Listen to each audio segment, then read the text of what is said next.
Subscribe कीजिए मेरे channel Balaji study अड्डा को और इस बेल आइकन पर क्लिक कीजिए फॉर लेटेस्ट अपडेट।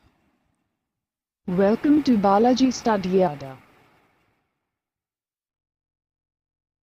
नमस्कार दोस्तों, बालाजी स्टडी अड्डा में आपका स्वागत है। जैसे कि हम यूपी टेट का 18 नवंबर 2018 को जो पेपर हुआ था उसका सोल्यूशन करा रहे हैं। तो इससे पहले वाले वीडियो में हमने बाल विकास एवं शिक्षा शास्त्र के जो टोटल 30 क्वेश्चन आए थे उनका जो है सॉल्यूशन कराया था। अगर वो पिछला पार्ट आपने नहीं देखा है, साइड में आई बटन है, उस पर क्लिक करके आप वो देख सकते हैं। वीडियो के डिस्क्रिप्शन लिंक में आपको यूपी टेट और सी टेट दोनों की प्लेलिस्ट मिल जाएगी, जहाँ पर प्रीवियस ईयर के सॉल्यूशन आपको मिल जाएंगे। आज की वीडियो में हम देखेंगे 18 नवंबर 2018 को यूपी टेट का जो पेपर हुआ था उसका हिंदी का जो पोर्शन था उसमें 31 से लेकर टोटल 60 तक जो क्वेश्चन आए थे उनका सॉल्यूशन। तो चलिए शुरू करते हैं, साथ साथ में आप प्रैक्टिस भी करते चलिएगा। क्वेश्चन नंबर 31 है हमारा, प्राग ऐतिहासिक में जो है वो किस उपसर्ग का प्रयोग हुआ है। पहला ऑप्शन है हमारा प्रा, दूसरा ऑप्शन है हमारा प्राक, तीसरा ऑप्शन है हमारा प्राग और तीसरा के बाद चौथा ऑप्शन है हमारा प्रागैति। तो ये चार ऑप्शन है हमारे पास, कौन सा सही होगा? इसमें सही उत्तर होगा हमारा ऑप्शन नंबर 2, यानी कि प्राक उपसर्ग जो है प्रागैतिहासिक में प्रयोग हुआ है। थोड़ा सा बात करें इसके बारे में, तो इसमें जो है मूल शब्द इतिहास तथा इक प्रत्यय, अगर इसमें प्रत्यय पूछा गया होता तो वहाँ पर इक प्रत्यय होता। तो अगर ये इसको हम पूरा जो वर्ड है प्रागैतिहासिक, इसको पूरा जो है तोड़ें तो किस में हमारा टूटेगा? प्राक प्लस इतिहास प्लस इक। तो इन तीनों के योग से जो है वो प्रागैतिहासिक शब्द बना है। बात करते हैं अगले प्रश्न की। अगला क्वेश्चन नंबर 32 है हमारा, तुलसीदास जो है वो किसकी कविता है, हमें ये बताना है। पहला ऑप्शन है हमारा हरिवंश राय बच्चन, दूसरा ऑप्शन है हमारा मुक्तिबोध, तीसरा ऑप्शन है हमारा अज्ञेय और चौथा ऑप्शन है हमारा सूर्यकांत त्रिपाठी निराला। तो कौन सा उत्तर हमारा सही होगा? इसका सही उत्तर होगा हमारा ऑप्शन नंबर 4, सूर्यकांत त्रिपाठी निराला। तुलसीदास जो है वो भारत के महान कवि एवं साहित्यकार सूर्यकांत त्रिपाठी निराला की जो है वो एक कविता है। इस कविता में जो है तुलसीदास के रूप में निराला ने आधुनिक कवि के स्वाधीनता संबंधी भावों के उद्गम और विकास का जो है वो चित्रण किया है। बात करते हैं अगले प्रश्न की। अगला क्वेश्चन नंबर 33 है हमारा कि बहिष्कार का जो है वो संधि विच्छेद क्या होगा। चार ऑप्शन है आपके पास, बहि प्लस कार, दूसरा ऑप्शन है बहि प्लस कार, तीसरा ऑप्शन है बहिष प्लस अकार और चौथा ऑप्शन है बहिर प्लस कार। तो चार ऑप्शन है, कौन सा सही होगा? इसका सही उत्तर होगा हमारा ऑप्शन नंबर 1, यानी कि बहि प्लस कार। यहाँ पर जो आप विसर्ग देख रहे हैं, विसर्ग से पहले अगर जो यहाँ पर जो कंडीशन की बात करें, विसर्ग से पहले अगर छोटी ई या छोटा ऊ आए तो विसर्ग के बाद जो है, मतलब जैसे यहाँ पर कार लिखा है तो इसका जो कार का जो का है, यहाँ पर अगर बाद में का हो या खा हो या पा हो या फा हो तो जो विसर्ग है हमारा ये चेंज हो जाता है शा में। ये हमारी जो है वो विसर्ग संधि की जो है वो कंडीशन होती है, कह सकते हैं नियम होता है। तो ये हमारा विसर्ग संधि का उदाहरण है। चलिए बात करते हैं अगले प्रश्न की। अगला क्वेश्चन नंबर 34 काफ़ी इंपॉर्टेंट क्वेश्चन है, काफ़ी बार ये रचना पूछी गई है। वैदेही वनवास जो है वो किसकी रचना है। पहला ऑप्शन है हमारा मैथिली शरण गुप्त, दूसरा ऑप्शन है अयोध्या सिंह उपाध्याय हरिऔध, तीसरा ऑप्शन है रामधारी सिंह दिनकर और चौथा ऑप्शन है श्रीधर पाठक। तो कौन सा उत्तर सही होगा? इसका सही उत्तर होगा हमारा ऑप्शन नंबर 2, यानी कि अयोध्या सिंह उपाध्याय हरिऔध। वैदेही वनवास जो है अयोध्या सिंह उपाध्याय हरिऔध की रचना है। इसमें जो है कुल 18 जो है वो सर्ग हैं। इसमें राम कथा के वैदेही वनवास प्रसंग को जो है वो आधार बनाया गया है और करुण रस की जो है वो निष्पत्ति कराई गई है। बात करते हैं अगले प्रश्न की। अगला क्वेश्चन नंबर 35 है, निम्न में से पुल्लिंग शब्द का चयन कीजिए।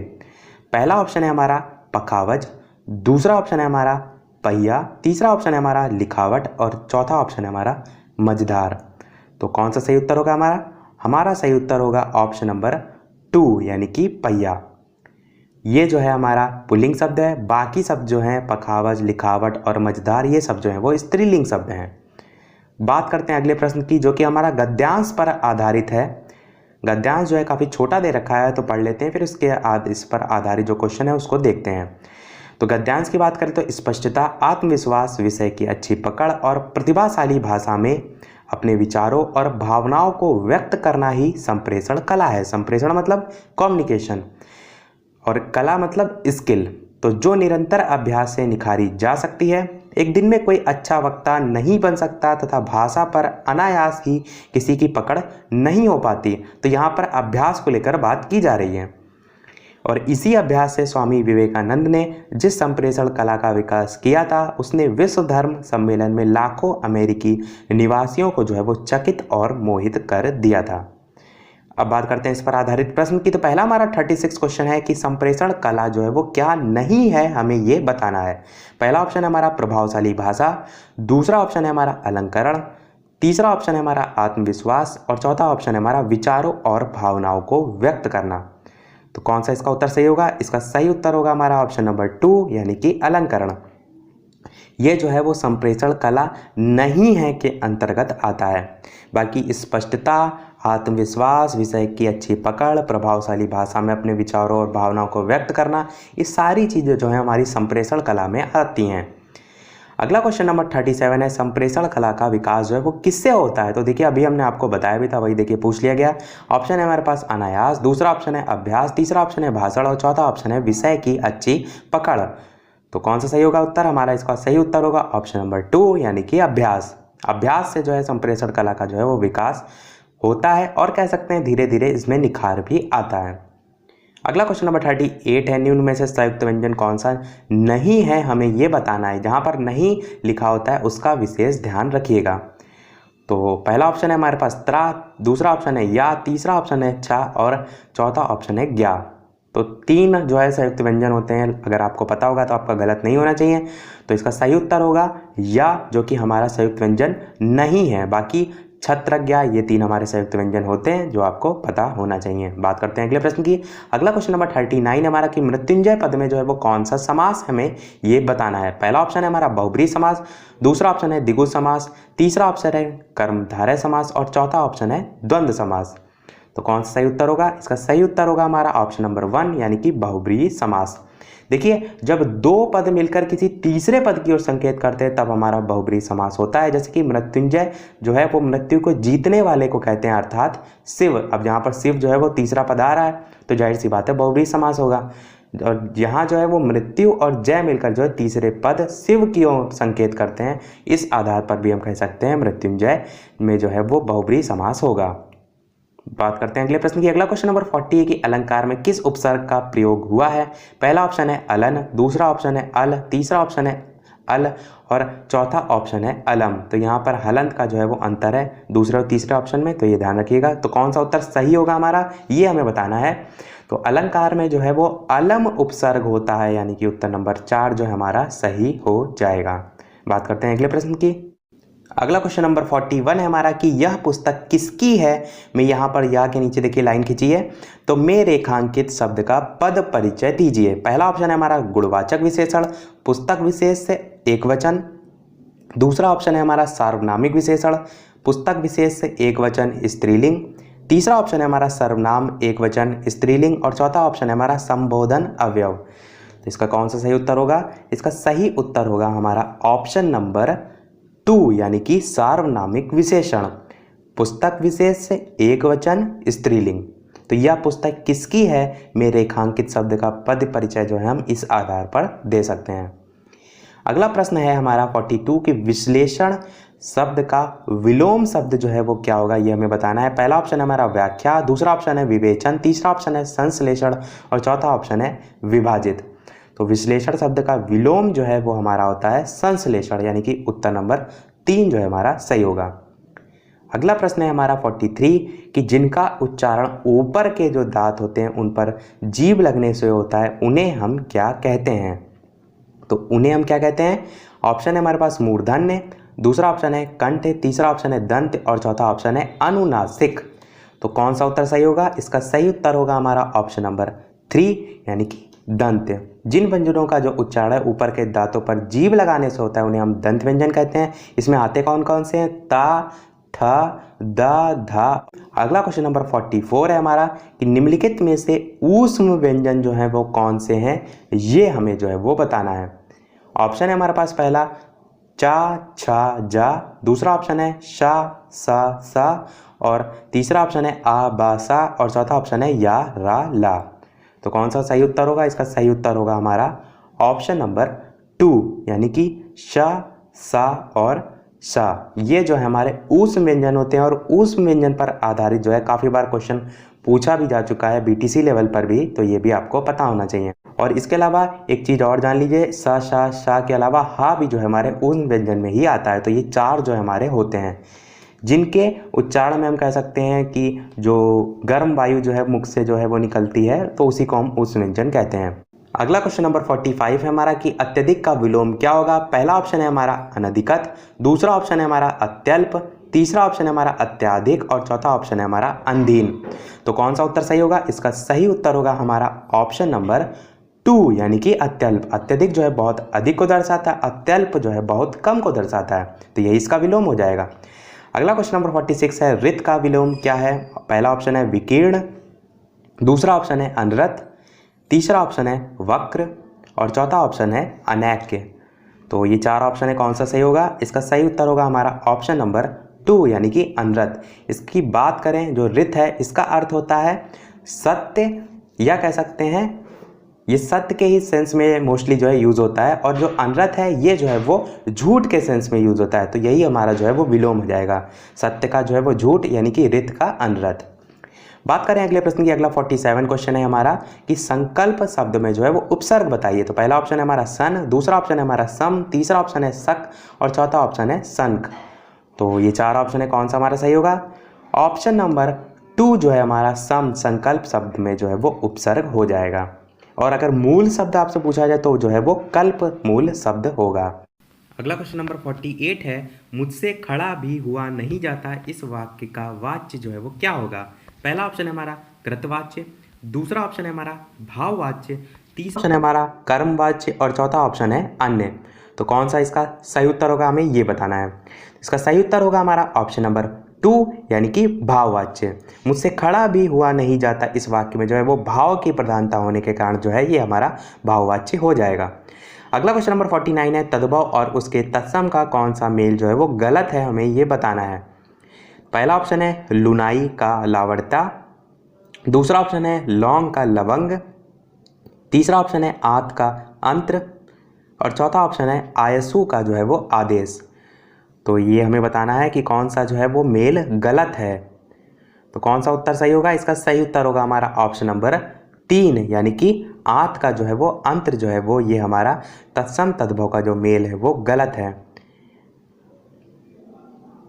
क्योंकि अगर बात करें गलत क्यों है, तो आत जो है उसका अंतर जो है ये हमारा दे रखा है, परंतु अंतर के स्थान पर जो है वो आंत्र शब्द जो है वो हमारा यहाँ पर सही होता, आंत्र।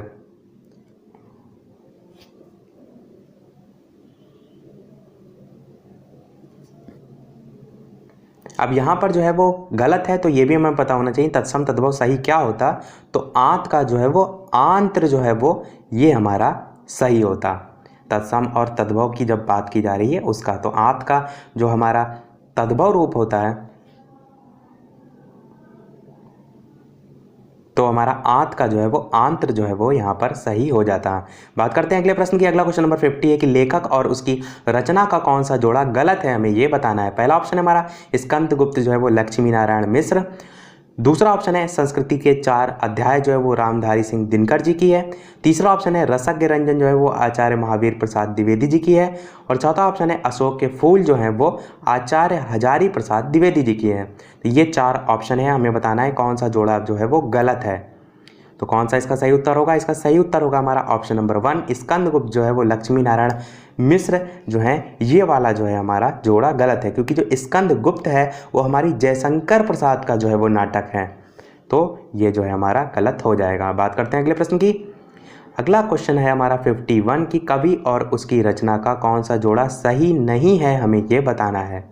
पहला ऑप्शन है परिमल सूर्यकांत त्रिपाठी निराला, दूसरा ऑप्शन है शिवराज भूषण, तीसरा ऑप्शन है शब्द रसायन देव और चौथा ऑप्शन है उद्धव शतक भारतेंदु हरिश्चंद्र। तो बताना है कौन सा जोड़ा सही नहीं है।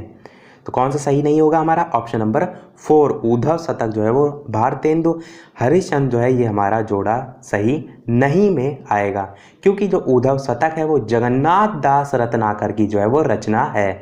जगन्नाथ दास रत्नाकर की जो रचना है वो उद्धव शतक है।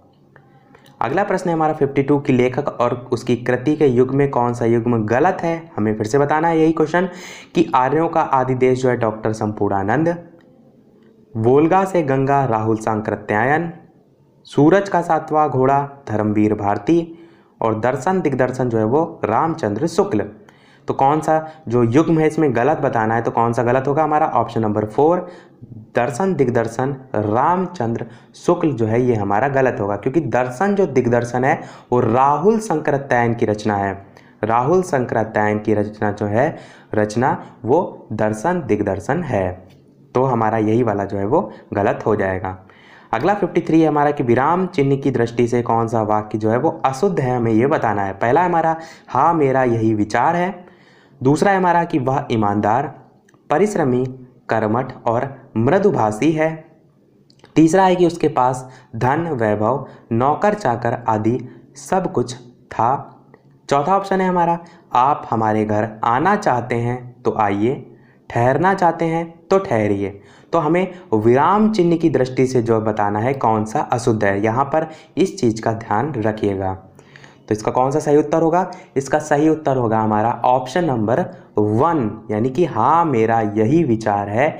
ये जो है हमारा विराम चिन्ह की दृष्टि से जो है वो अशुद्ध वाक्य है। जब हाँ अथवा नहीं जो है उसको शेष वाक्य से अलग किया जाता है तो उसके बाद जो है वो अल्प विराम जो है उस चिन्ह का प्रयोग करते हैं, तो इसमें जो है वो नहीं लगा है, इसीलिए हमारा जो है वाक्य अशुद्ध हो जाएगा। अगला 54 है हमारा कौन सा भिन्न अर्थ और प्रकृति का है। पहला ऑप्शन है सनातन, दूसरा ऑप्शन है चिरंतन, तीसरा ऑप्शन है शाश्वत और चौथा ऑप्शन है अधुनातन। तो कौन सा है जो है भिन्न अर्थ और प्रकृति का है, हमें ये बताना है। तो कौन सा सही होगा उत्तर इसका अधुनातन, यानी कि उत्तर नंबर 4 जो है हमारा सही होगा। सनातन, चिरंतन और जो शाश्वत हैं इनके क्रमशः अर्थ होते हैं परंपरा अनुसार चला आता हुआ, या कह सकते हैं बहुत दिनों से चला आता रहने वाला तथा सदा रहने वाला। अतः ये जो तीनों शब्द देख रहे हैं आप, ये शब्द जो है समान अर्थ प्रकृति के होते हैं, जबकि जो अधुनातन शब्द होता है ये जो है वो भिन्न अर्थ प्रकृति का होता है। बात करते हैं अगले प्रश्न की। अगला 55 क्वेश्चन है अर्वाचीन शब्द का जो है वो विलोम क्या होगा। पहला ऑप्शन है अधुनातन, दूसरा ऑप्शन है प्राचीन, तीसरा ऑप्शन है अद्यतन और चौथा ऑप्शन है सनातन। तो ये 4 ऑप्शन है, हमारा कौन सा सही होगा, इसका सही उत्तर होगा हमारा ऑप्शन नंबर 2, यानी कि प्राचीन। देखिए अर्वाचीन शब्द है उसका विलोम जो है वो प्राचीन होता है, क्योंकि अर्वाचीन का अर्थ क्या होता है नया और प्राचीन का अर्थ क्या होता है हमारा पुराना। तो यही जो है हमारा इसका विलोम हो जाएगा। अगला क्वेश्चन नंबर 56 है हमारा व्याकरण की दृष्टि से कौन सा शब्द जो है वो अशुद्ध है, हमें ये बताना है। पहला ऑप्शन है विभीषण, दूसरा ऑप्शन है विरहणी, तीसरा ऑप्शन है ग्रहणी और चौथा ऑप्शन है जगत गुरु। तो आपको बताना है कौन सा शब्द जो है वो अशुद्ध है, वो भी व्याकरण की दृष्टि से। काफ़ी अच्छा क्वेश्चन है, क्योंकि देखने में जो है यहाँ पर सारी चीज़ें जो है सही लगती हैं। तो कौन सा सही होगा, इसका सही उत्तर होगा हमारा ऑप्शन नंबर 2, यानी कि विरहणी जो है यहाँ पर गलत लिखा है। ये जो हाँ देख रहे हैं इसमें भी छोटी की मात्रा लगती है, यानी कि हम विरहणी किस टाइप से लिखते हैं, विर हाँ में छोटी की मात्रा और ड़ा में बड़ी की मात्रा, इस टाइप से जो है हम विरहणी लिखते हैं। तो हमें जो है कौन सा शब्द अशुद्ध है ये बताना था, तो यही जो है हमारा अशुद्ध वद जो है वो हो जाएगा। चलिए बात करते हैं अगला प्रश्न। अगला है हमारा 57 की निम्न में से कौन सा युग्म गलत है, हमें ये बताना है। पहला ऑप्शन है मुट्ठी गर्म करना, रिश्वत देना, दूसरा ऑप्शन है लुटिया डूबना, सारा काम चौपट होना, तीसरा ऑप्शन है सब्ज बाग दिखलाना यानी कि हरा भरा करना और चौथा ऑप्शन है माई का लाल यानी कि साहसी व्यक्ति। आपको बताना है कौन सा युग्म गलत है, क्वेश्चन का जो है विशेष ध्यान रखिएगा। तो इसका सही उत्तर कौन सा होगा, इसका सही उत्तर होगा हमारा ऑप्शन नंबर 3, सब्ज बाग दिखलाना हरा भरा करना जो है ये हमारा युग्म जो है वो गलत हो जाएगा। देखिए सब्ज बाग जो दिखलाना होता है, इस मुहावरे का अर्थ क्या होता है, लालच देकर बहकाना, इसलिए जो है हमारा ये जो युग्म जो है वो गलत हो जाएगा। यहाँ पर देखिए हरा भरा करना लिखा है, इसीलिए जो है ये गलत हो जाएगा। अगला 58 क्वेश्चन है मेरी भव बाधा हरव राधा नागरी सोए, जा तन की झाई पर श्याम हरित दुति होए। ये जो दोहा आप देख रहे हैं इसमें आपको अलंकार जो है वो बताना है। पहला ऑप्शन है श्लेष अलंकार, दूसरा ऑप्शन है अनियोक्ति अलंकार, तीसरा ऑप्शन है यमक अलंकार और चौथा ऑप्शन है रूपक अलंकार। तो आपको बताना है कौन सा उत्तर सही होगा। तो इसका सही उत्तर होगा हमारा ऑप्शन नंबर वन यानी कि श्लेष अलंकार। जो पंक्तियां आप देख रहे हैं इसमें क्या है, पहले देखिए हम श्लेष अलंकार की डेफिनेशन को समझते हैं। जब एक शब्द के अनेक अर्थ निकलते हैं, मतलब एक ही बार यूज होता है पर उसके जो अर्थ होते हैं वो अनेक निकलते हैं, तो वहां पर हमारा जो है वो श्लेष अलंकार होता है। अब यहां पर जो हरित वर्ड यूज हुआ है, ये वाला जो हरित वर्ड यूज हुआ है, इस शब्द के दो अर्थ हैं। एक तो हमारा हरा है और दूसरा है हमारा प्रसन्न होना। तो यहाँ पर देखिए दो अर्थ निकल रहे हैं, इसीलिए जो है हमारा यहाँ पर श्लेष अलंकार हो जाएगा। अगला क्वेश्चन नंबर 59 है, गौशाला में कौन सा समास है? पहला ऑप्शन है बहुब्रीहि, दूसरा ऑप्शन है तत्पुरुष, तीसरा ऑप्शन है द्वंद्व और चौथा ऑप्शन है द्विगु समास। तो कौन सा इसका सही उत्तर होगा? इसका सही उत्तर होगा हमारा ऑप्शन नंबर 2 यानी कि तत्पुरुष समास। गौशाला जो है उसका समास वगैरह जब आप करेंगे तो क्या हो जाएगा, गौ यानी कि गाय जो है उसके लिए शाला, अतः गौशाला में क्या हो जाएगा हमारा तत्पुरुष समास। अगला और लास्ट क्वेश्चन है हमारा इस वीडियो का और हिंदी का कि 60 नंबर है, देशभक्ति में जो है वो कौन सा समास है ये हमें बताना है। पहला ऑप्शन है हमारा तत्पुरुष समास, दूसरा ऑप्शन है द्वंद्व समास, तीसरा ऑप्शन है कर्मधारय समास और चौथा ऑप्शन है द्विगु समास। तो आपको बताना है देशभक्ति में कौन सा समास होगा। तो इसका सही उत्तर होगा हमारा ऑप्शन नंबर 1 यानी कि तत्पुरुष समास। देशभक्ति का समास वगैरह क्या होता है, देश के लिए भक्ति, तो के लिए देखिए यहाँ पर आ रहा है, इसलिए हमारा तत्पुरुष समास हो जाएगा। तो इसी के साथ हमारे हिंदी के सारे जो क्वेश्चंस हैं वो कंप्लीट होते हैं। आज के वीडियो में इतना ही। अगर हमारा प्रयास आपको पसंद आया तो वीडियो को लाइक करें, शेयर करें और हमारे चैनल को सब्सक्राइब करें। और सब्सक्राइब के बगल में जो नोटिफिकेशन बेल है उसे जरूर ऑन करें, जिससे कि आपका कोई भी वीडियो मिस ना हो। तो मिलते हैं अगले वीडियो में, तब तक के लिए नमस्कार। Thank you for watching.